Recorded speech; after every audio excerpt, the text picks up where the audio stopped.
You get great performance. It really doesn't have any weaknesses. There are a lot of complainers that complain about the interior of the vehicle, for instance. But overall, it's actually quite awesome. Very, very beautiful. You got large 20-inch rims. Look pretty great. And then 19-inch fronts. Got some curb rash here from the previous owner. Not a fan of that, but it is what it is. And then you have this hood. It has this swoop in there. It's like really, really beautiful.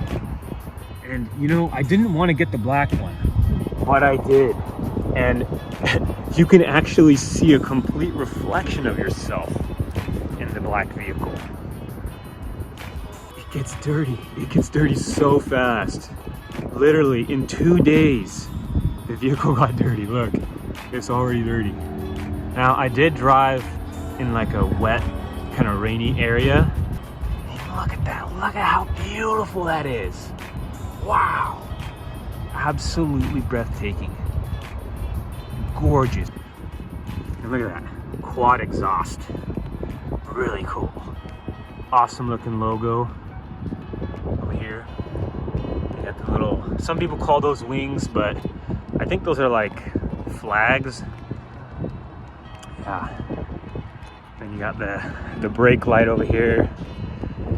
It's like a little mini spoiler. You can get spoiler options, which unfortunately I didn't get. But yeah, look at it. Look at those lights. This right here, these are gills. So the air, like you got these little slits right here, the air will enter and then it'll pass through.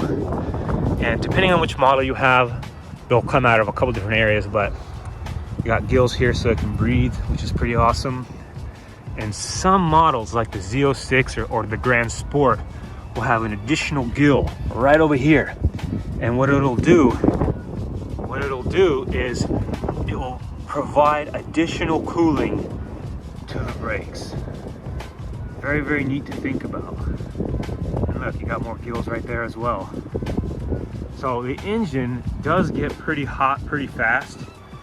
So it does need a lot of gills for breathing and I guess exhaling air.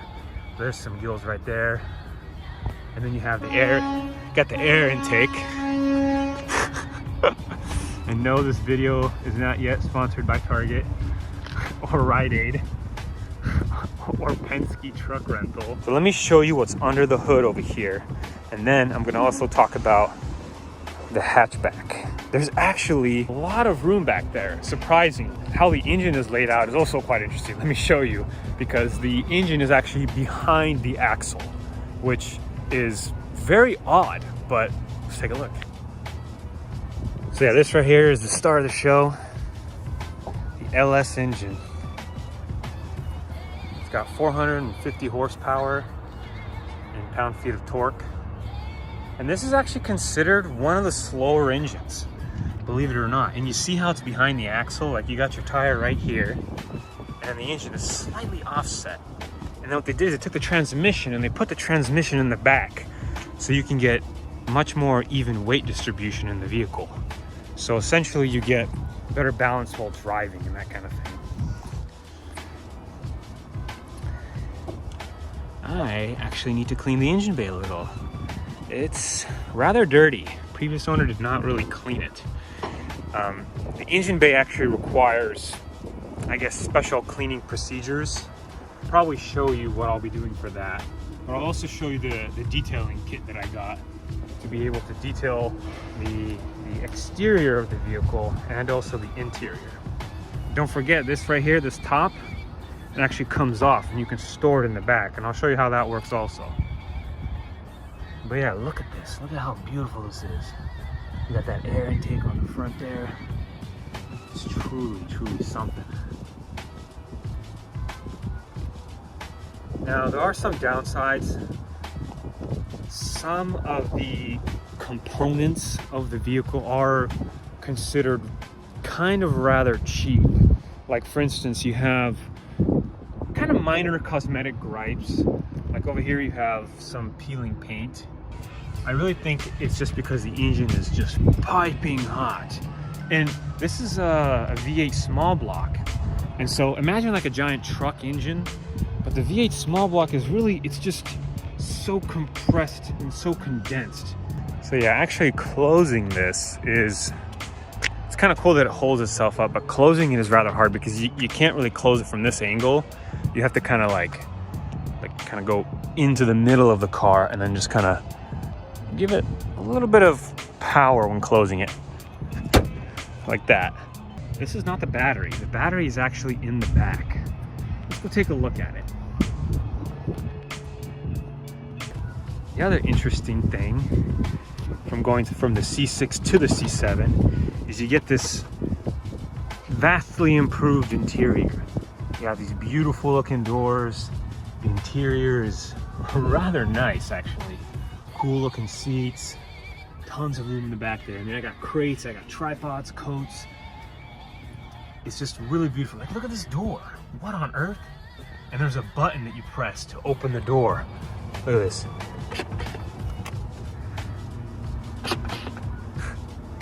Pretty cool. And you got like a Corvette emblem right there. Push these little buttons to open the door. The glass slides down. Kind of cool. So, push this magical button. And this right here opens it up. Actually, there is also a button under here as well. Yeah, look at how much room you have in here. This is crazy. Like, for this type of sports car, you don't really, there's really no way to get this much room. Like, for like its size and how it works and everything, this is really kind of a marvel that they were able to fit this much room in there. Like, seriously, absolutely amazing. Yeah, look at how much room is in here. Pretty impressive stuff. I kind of wish that they had like a little indent here where you can lay down or have a third person. That would have been so awesome. But you know what? I am not complaining because this is a great vehicle. So when you're closing it, what's interesting is that it completes the closure for you. It does not want you to slam it. You just kind of push it down like this. It will complete the closure. You don't want to damage the glass. Over time, slamming it could, in theory, damage it. If you're buying a C7 Corvette, absolutely want to get 2LT. If you can only afford the base model, sure, get the base model. Like for me, I could only afford the base model. But you absolutely want to get the heads-up display. This is an amazing feature that I don't have, but if I had it, it would be right here. And it's a computer that essentially shoots a light. It essentially shoots a light, like a translucent screen, kind of like what you see here, but onto the glass. And what that does is it prevents you from having to look down at the HUD there, and you can keep your eyes on the road. And I think that's just a phenomenal feature. The other reason why you probably want to get 2LT, you want to have heated and cooled seats. That's what these little phantom buttons here would have been. But unfortunately, I obviously didn't get it. At the time when I first bought this car in March, it was when COVID was really gaining traction, and I actually got the car for much cheaper than what it's normally sold for. Even though I've been driving the car for almost a year, I can actually sell it and get all my money back and make some money on top. And that's actually one of the funny things about sports cars, is that they actually can go up in value. It's almost kind of like a house. I mean, obviously, if you're driving them kind of a lot, they may not do that, but it really depends. Like, it depends on the availability of the vehicle. Not all vehicles are gonna go up in price, but sports cars in general actually can. I've only heard about something like this with the Ferraris, but I guess it happened with me with the Corvette. I got lucky with my first sports car. What can I say? Wanted to thank you guys for watching. If you have any questions, leave a comment down below.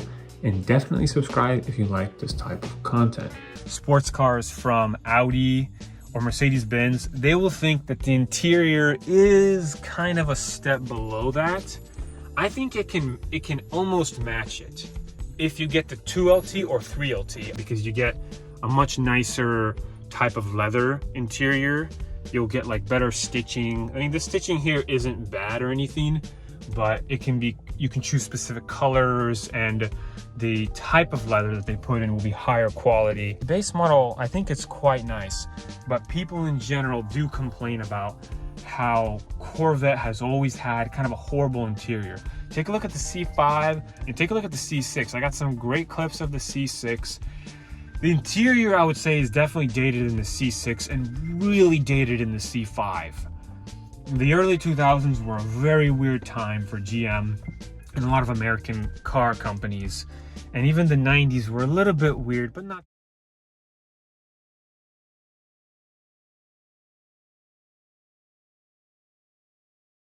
The thing I like about sports cars, though, is that sports cars also have a great interior, usually. And with the C7 iteration, it actually, I think, doesn't look half bad. If you get the 2 and 3LT, you'll get better adjustments with the seats. You'll get more comfortable seats. They'll have more aggressive side bolsterings, and they'll be just a little bit more comfortable. But for me, the thing that I really wish I had was the heated and ventilated seats. For guests and that kind of thing, it would be nice. But the main feature that I absolutely wish it had was the heads-up display. And I'll show you some footage of what that looks like. I think for a Corvette owner, it's an absolute must because it helps you know how fast you're going on the road. It's so important. If you don't know how fast you're going, you don't know how dangerous it is. You need to always know how fast you're going, because at certain speeds, it just gets more and more and more dangerous. And that's really what causes the adrenaline rush, because you're like, you feel alive, you know, you're in control. And if you mess up even once, you can be screwed, because this car the Corvettes have killed more people than any other car out there in terms of like racing and sports car type stuff. And it's because I think of the type of crowd that it attracts. It attracts a type of crowd that can be more careless. It's not like a Porsche driver, you know, that really cares about every little bit of quality. But really what you're getting here is you're really just getting the engine. Nobody can really match this engine, right? Because this engine, the 450 horsepower on that engine is like, to start, is insane. That is insane. You know, you're getting extremely fast 0 to 60, and that's just the base model, because you could get the Z06, which has 650 horsepower, or the ZR1, which is 750. And really all that is slapping on a supercharger on the engine, right? Slap on a supercharger and all of a sudden your vehicle can be, you know, 30 to 40% faster. It's just insane. And you can even increase your top speed up to 210 miles per hour. So let me show you what it's like to turn the vehicle on. There's an engine stop and start button, which is right over here. And you have to put your foot on the brake pedal and then push it. So let's listen to it. Ooh. That sounds nice. The infotainment system isn't bad. I have had a few pairing issues, but overall it's better than most cars. The system that's here actually is quite good. You can actually customize it to show various different things. Like I have it customized to show tire pressure, which shows the battery gauge. See, it shows the miles and the PSI. Oil pressure is important to know, because if you're losing that pressure, you have time to potentially save your engine. Little side gauges can be customized. Feature, push the screen button, and it just kind of goes down like that. And I have some headphones in there, some change. There's an additional USB port. The cup holders are definitely the worst part about this car. Over here you have, I guess, a pile of masks. Some receipts, you know, I probably should have cleaned this out, but let me just kind of move that. So over here you have more USB ports, and something I've noticed about GM and Chevrolet is that they have really nice doors. Like, these doors are awesome. I don't know who their door designer is, but it looks cool, it works well, very awesome. Both doors are actually different, believe it or not. So this door here as you can see, it has basically a completely different layout. And the rim on the, there's like no rim on the glass. The glass is like curved. It has like this bubble that is really cool if you ask me. And the mirrors are kind of neat too, they fold in.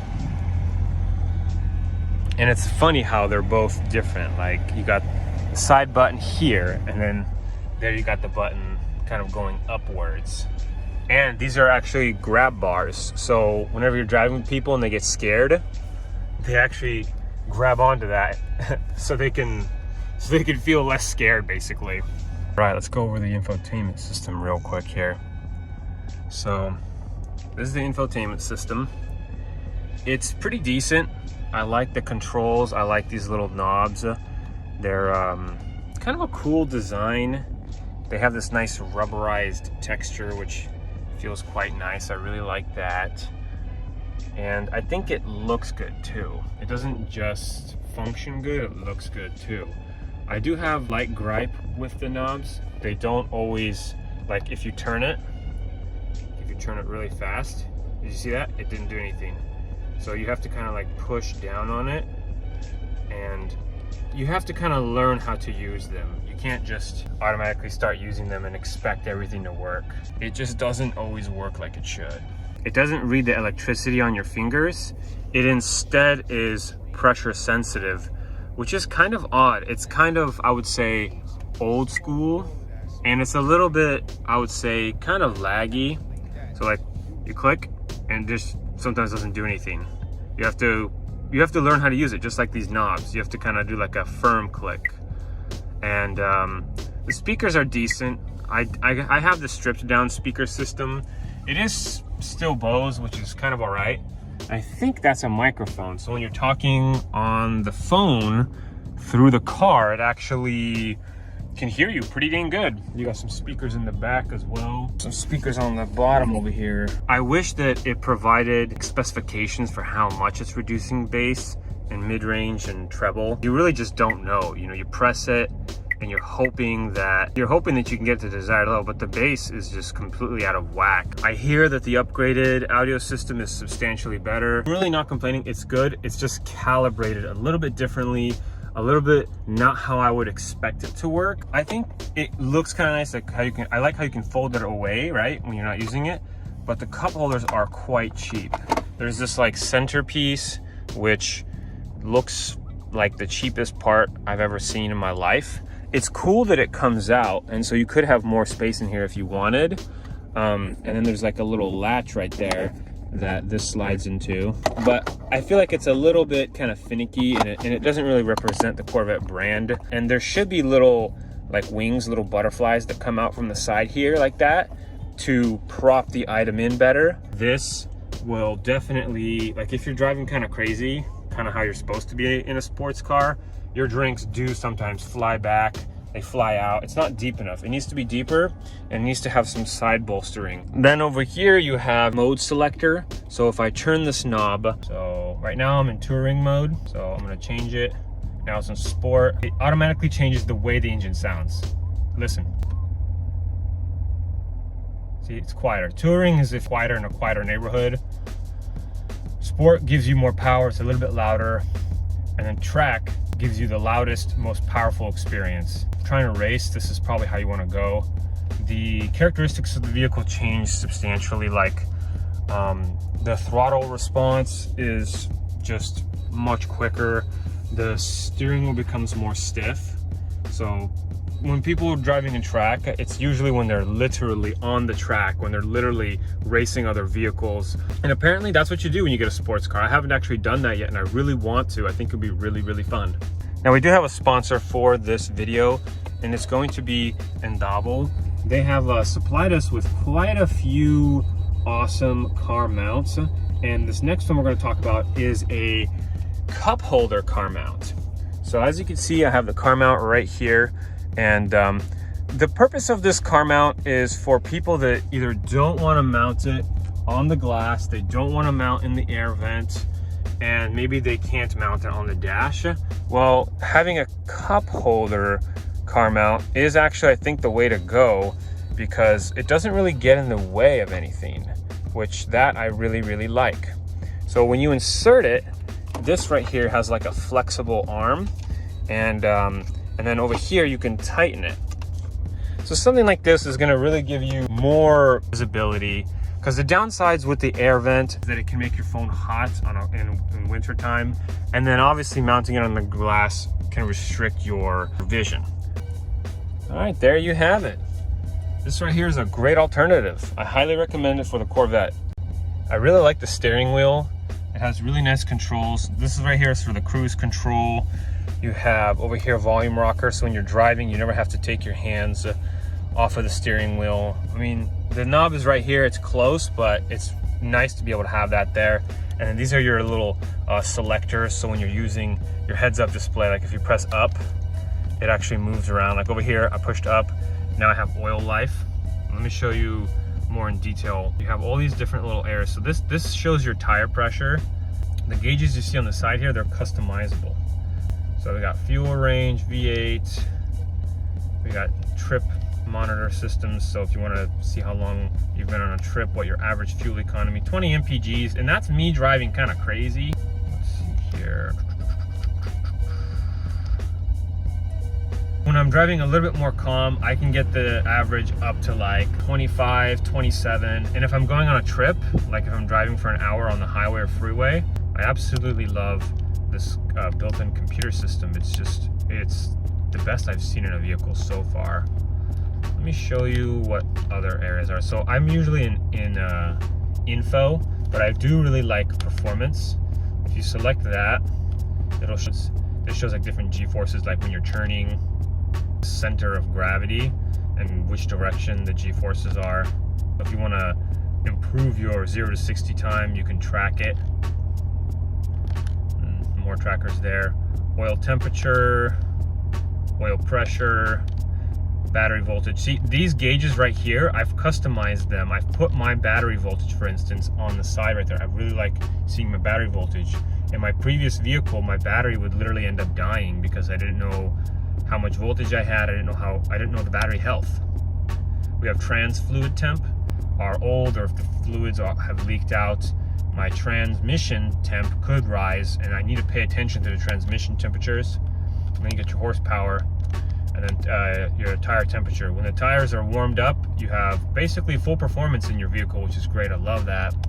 The deeper you go, the more menus you find, and then the customizability is quite good too. Go ahead and select audio. An artist that I was listening to, he's pretty cool. All right, then there's also phone controls, edit gauges. See, you can select them, change them, like oil. I think oil pressure is important. If you have a crack in your engine, all your oil leaks out, like engine is done for, you won't be able to save it. And I think I might change the battery for trans fluid temp, because I think that's pretty important. Tells you when you need to change your oil. Pretty freaking cool stuff. I'm really paranoid about my tires popping, so I have this specific one selected. One thing that I love about the Corvette is that there's plenty of room. In a sports car, it's kind of unheard of. I mean, you have these deep pockets. Even this little area right here, there's like a little cord pass through. Look at that.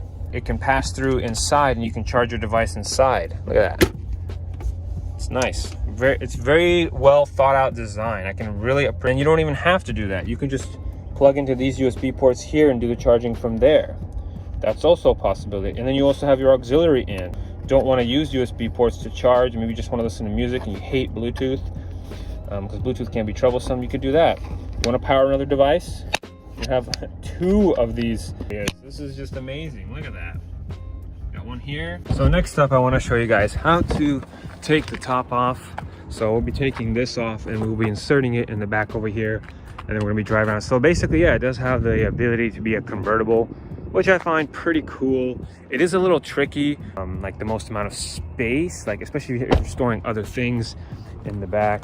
So for instance, I do have these crates in here, and you actually can fit the Targa top in the back with the crates. It's a little tricky. It's not maybe as super safe, but it can work. So I really think it's pretty unrealistic to not have crates in the back. or to not have some kind of storage system. There are other storage systems, and you can get like a wire or something to strap this to be a little bit more stable, but I find that it's pretty decent in terms of stability.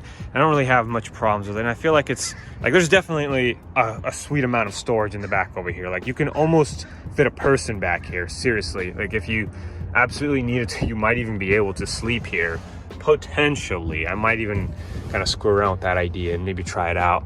But let me show you what it's like putting the top back into here. And yeah, so the top will secure itself onto these points here. Oh, and since I'm on the topic, this is where the battery is stored. You just lift this up and then the battery's down there. And over here we have an additional storage area. I have like an ice scraper, and that's pretty much it. It's kind of like a cool little secret compartment. All right, so let me show you how to store this Targa top. It is kind of tricky. If you have a second person, it can sometimes maybe be a little bit easier, but personally, I do not have too much trouble with it. So you lower these. There's these little things that come out over here. It just kind of pops out. Yeah. And then you push this button, and then you literally just lift this up and then store it in the back.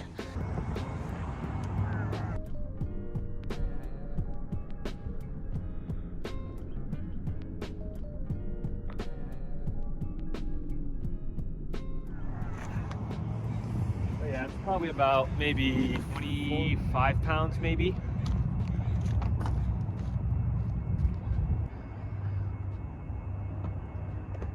Oh, there we go. There we go.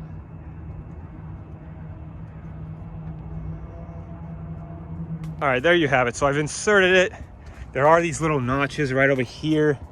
You kind of sort of can't see them, but they're there. And then I place it down, and then I just push it down like this, and it kind of snaps in place. And then I got my crates right there, and so there's basically a perfect amount of room. Now, one thing I forgot to do is roll down the windows. You definitely want to do that. Definitely want to remember to do that, because it could actually damage the window. All right, and never slam it. Just let it go, and then it closes itself. There we go. All right, let's go for a ride.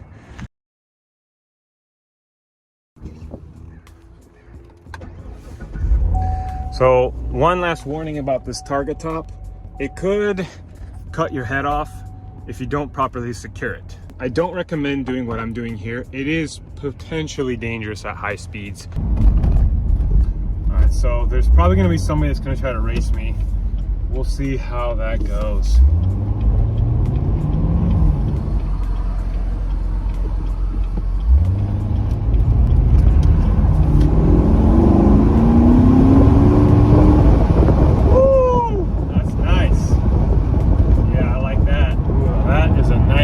Very beautiful. It sounds very quiet on the road. They hide the engine away. Very modest, very quiet. If you have more money, you definitely want to either get yourself the convertible, because it's way more fun to just push the button and not have to worry about this. However, the Targa top, which I have, does make it look better because you have more room in the back, and obviously it just looks like a better vehicle. But make sure that if you are getting a C7, that you get the Z51 package. It'll give you additional cooling on this side over here, which is nice. You'll get magnetic ride control. So essentially the suspension will be running on magnets, and you can tweak it. If you want it to be soft when you're driving around and the roads are horrible, like what you see here, like the roads look like absolute crap here, but basically it would make it softer and it would make it quieter too. So like if you're going on a long trip and you don't want to have to worry, you could also tweak it for better performance when you're driving on the track. You also get a completely different transmission with the Z51 package. So whatever you do, make sure that you get the Z51 package. Almost every single Corvette owner that buys a Corvette that does not get the Z51 package regrets it in the end, because you get much better transmission. The transmission will have different types of gear ratios, and it'll just operate way, way, way, way better. So if you can get that, some people have tried to add the upgrades afterwards. It's just too hard to do that. I do not recommend doing that. You're gonna have to take it apart. I mean, who wants to deal with all that nonsense? It's just a huge pain in the ass. So just get what you need, and yeah, that way you don't have to upgrade anything. Although you can get upgrades, it'll be annoying in the future, but it could be more fun once you get used to it. So something that I noticed, because I don't have the Z51 package, when I'm trying to accelerate, it is more like a muscle car, where it jerks you around, where you feel kind of like you're in danger, which actually is one of the benefits. It's one of the fun things about having a American muscle car. What's weird though is that the Corvette it has European styling with American muscle. So that has never been done before. It is truly an amazing thing. Woo! Yeah, baby. That is fun. Yeah, there's definitely something awesome about being able to accelerate to 60 miles per hour in 3 seconds. It's just, well, it's more like 4 seconds, but still very fun, very awesome.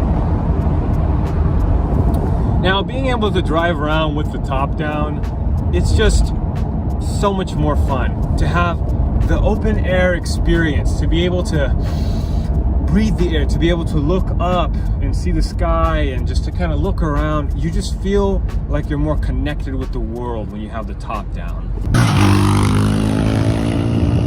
Just got kids jumping on fucking motorcycles. Oh, that did not sound good.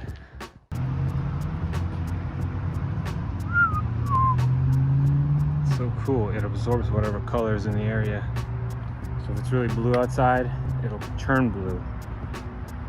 And the trees, seeing the reflection of the tree is just absolutely phenomenal. Wow. So the first thing you notice about the Corvettes is that the drive is kind of rough, but it's really, really fun. That's the main reason why you get a sports car, because it's actually extremely, extremely fun. All of the different Corvettes basically perform differently. Like, none of them perform the same.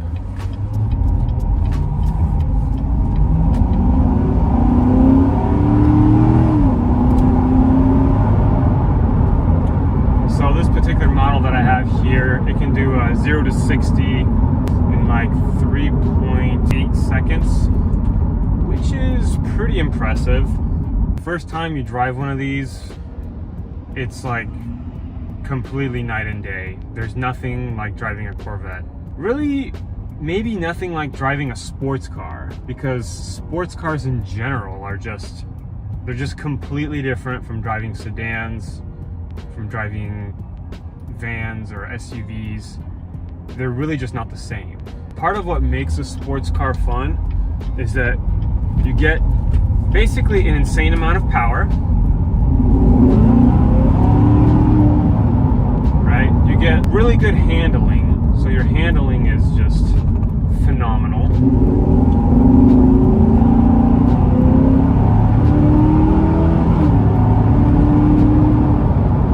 And the Corvettes in particular actually sound really nice too. Like, they got a great exhaust. But I think most of the sound is probably coming from, I think, the engine. Well, it's probably a combination of engine plus exhaust. It's considered kind of a quieter Corvette. I think the C6 was a little bit louder than the C7, but the C7 gets loud when you start going quick. What's really crazy is the really good gas mileage you get with this vehicle. So most people think that the V8, you're gonna get like terrible gas mileage. Totally not true. You can get anywhere from, the best I've seen is 42 mpgs, so 42 miles per gallon. Or if you drive kind of crazy, kind of like a maniac, you could get about maybe 16, 18, maybe 20 mpgs. If you just kind of drive crazy every now and then, maybe you can get like 26 mpgs. Every Corvette generation is basically different. So we have 8 different generations. and each of them kind of have their own style, their own quirks, and basically what makes them unique. We're going to cover pretty much everything you need to know about all of the Corvettes. We're going to place more emphasis C7 because that's the vehicle that I have right now. But we'll cover the C8, which is the latest one that was released. I'll talk about all the different trim levels, what the performance is like, pricing. Essentially, this will be like an all-in-one video. You won't really need to watch other videos. I mean, I would encourage you to watch them regardless. Really help you guys out. Like if you're stuck between making like a specific decision, I can definitely help you out. So one of the first questions people ask is, which Corvette should you get? Well, it really depends on how much money you have and what kind of like level of performance you want to get. If you want to get like the best performance, you can get like a C5, a C6, or a C7, and then if you have like a lot of money, a C8. But if you don't have a lot of money,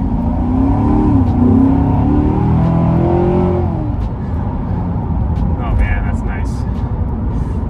If you don't have a lot of money, you can get a C4 for maybe about $10,000, maybe $8,000. You can get C3s for about $5,000, $6,000. And even C5s you can get for about $15,000. So really, there's a Corvette for every type of budget. It really doesn't matter like kind of how much money you make. You can maybe start with the C3 and you can work your way up to like the C4, after you pay off your C3 or whatever.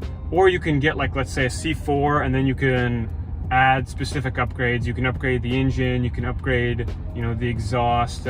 You can add different like body panels to achieve different things. You can get different types of tires. There's kind of a lot of different things you can do. Like the Corvette modding community is pretty cool. Somebody gets a Corvette, they become like a Corvette fan for life. So that's pretty awesome. And some of the Corvette prices have gotten really insane. Like for instance, C7 Corvette has gone up in price by anywhere from $4,000 to $8,000, and the prices are changing almost daily. The vehicle itself it's actually becoming kind of more rare than you'd expect. So the expensive Corvettes, the supply is shrinking right now. But the cheaper Corvettes like the C4, C5, and C6, those actually could be dropping in price. So it really kind of depends on what you're looking for. My best advice is get the Corvette that you can afford, and then when you're ready, you can either upgrade it or just get a completely different, newer Corvette.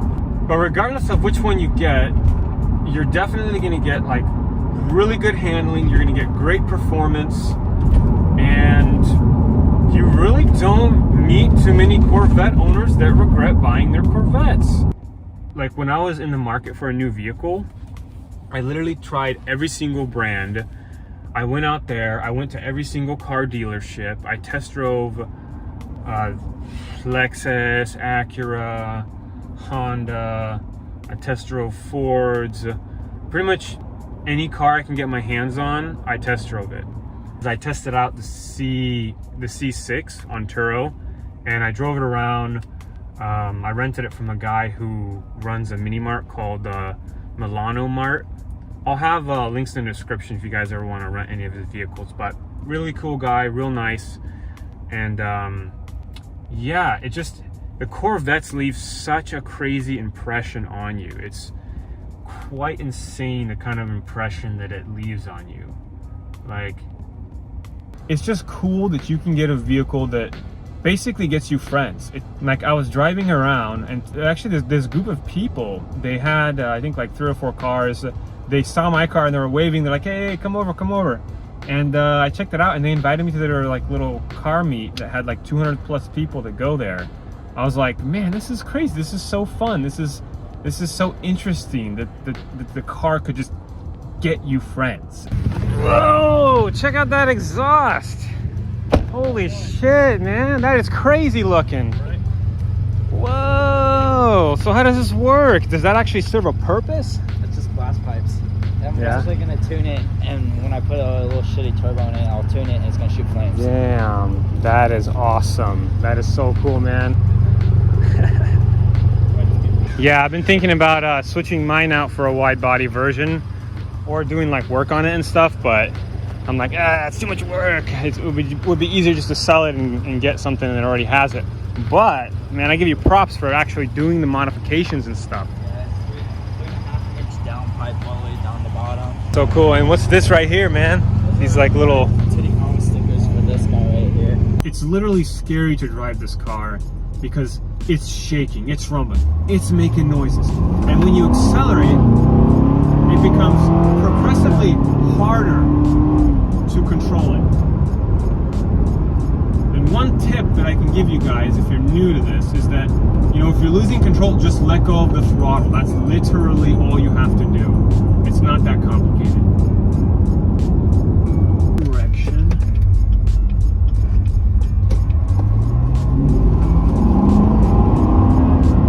Oh yeah, yes. We got our little speed traps over here. So one of the first things I noticed when I got in the Corvette, and pretty much all of them have it, is this like layout where it kind of curves in. It's almost like a scoop on each side. There's a scoop here and there's a scoop on the other side. It is just so cool looking, and the way the cars were designed is they have a lot of downward force. So when the air hits the car is pretty light, and it does have a really powerful engine. 450 horsepower to start, and essentially when you have a car with so much power and it's light, you can lose control. The Corvettes are actually known, it's one of the sports cars that's killed the most amount of people, and that's not something that, I mean, we should be proud of that, but it's dangerous because the car, like, you're known for, the car is known for losing control if you're a novice driver. And there's things like fishtail that you have to worry about because it's rear wheel drive. So you're kind of like a rocket, you're being pushed from behind. And because of that, it's kind of tricky to drive around, right? So one thing that I really like is when you put the vehicle in reverse, it has a really nice backup camera that shows you exactly where you need to be at all times. So I think it's quite nice. And when you turn the steering wheel, it turns to where you're going. I think that's just freaking so smart. I think all cars need that. Now, if you get the Grand Sport or the Z06 package, you'll actually have cameras in the front as well. So that is one of the downsides of not having Grand Sport or Z06 models, is that you really just don't get a front parking cameras, which are actually super important because if you're parking in a tight space, it might be kind of hard to tell if you're about to hit something because the front is longer than the back. The other thing I really like is when you park, there's these little lights that turn on. They turn on nice and slow, and they give you enough lighting so you can see. I'm basically in a dark garage. You get a little bit of lights in the back here, which everything eventually dims, but it's nice because you can see it. And there's like this little nice glow that you get as well. Kind of a cool little touch. I like it quite a bit. And then the engine start stop button also glows. Kind of cool. Really like it a lot. The C8 is about double the cost. It's just automatically double. You do get a completely different driving experience. From what I know, the C8 it's very European. It's much more smooth. And I'm not really sure how much I'm gonna like it because the C8, I mean, it basically kind of drives similar to like a Ferrari. I mean, you're not gonna have that insane Ferrari quality, but you know, you're gonna have the refinement and the fluidity of how it drives. Yes, it's gonna have quicker acceleration, you know, 0 to 60 in 2.8 seconds. You know, stuff like that is pretty awesome. But you're gonna have just much better handling. Like we're talking, like the handling is it's just gonna be great. Really, there's nothing to complain about. Yeah, but it's not a muscle car. That's what, like, some Corvette owners think that it's just too different, that it's not a true, like some people think it's too radical of a change from C7 to C8. My driving has actually improved quite a bit because I'm, in a sense, processing everything a little bit quicker, because I'm pushing myself to the limits, right, with my driving skill, that I can essentially, I can get out of annoying situations. Like if there is, for instance, like a lot of traffic, I can just weave myself kind of around them and just bypass all of them. So it kind of depends on the situation, but overall I feel a lot more confident. Like, yes, I'm also more careful, but I'm also more confident at the same time. The transmission it just sometimes does the weirdest things. Like it doesn't necessarily shift at the right time, which is kind of a pain in the ass. So sometimes it's like downshifting or upshifting, and not really in a good way. I think I would like to do maybe mods someday, but I find mods interesting because can you trust them? That's what I want to ask you guys. Can you trust mods? Because I'm not going to trust some random company to install something in my car that could fail. That is something that freaks me out, because I have a feeling that that's like actually pretty probable. Like it takes so much time to refine the manufacturing and to make sure that the parts and stuff don't fail. Because I am here for you guys. If you have any questions at all, I may be getting a C6 and a C5 very soon. I'll be answering questions about all Corvettes and trim levels and everything you need to know, even other types of cars. So if you're interested in that, definitely subscribe. Definitely ask me questions, because I am here for you guys. All right, let's have a listen to the exhaust.